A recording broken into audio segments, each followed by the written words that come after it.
Hi, everyone. Andreas here.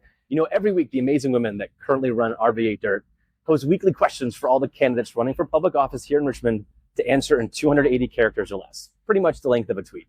As you can imagine, it's tough to provide a nuanced response for many of the city's most pressing issues in just one tweet. But it's a great way to learn about me and my vision for the city of Richmond.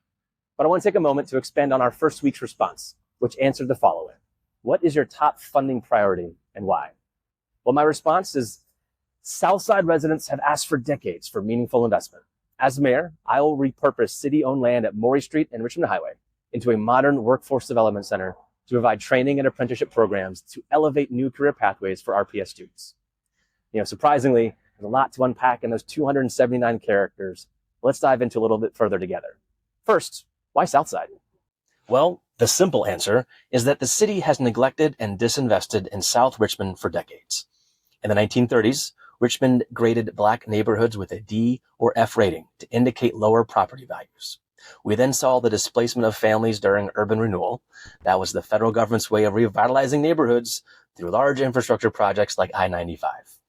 And if that weren't bad enough, in 1970, the city of Richmond annexed a portion of Chesterfield County, south of the James River, with the explicit and sole purpose of diluting the growing power of Black voters and elected officials in the city. That's right. The city added 23 square miles and about 47,000 mostly white residents in order to counter the growth of Black political power during the civil rights movement. The city had no real intention of incorporating this new land into any of its infrastructure plans. It's also no coincidence that factories, our wastewater treatment plant, and industrial warehouses are next to majority Black and Latino neighborhoods south of the river.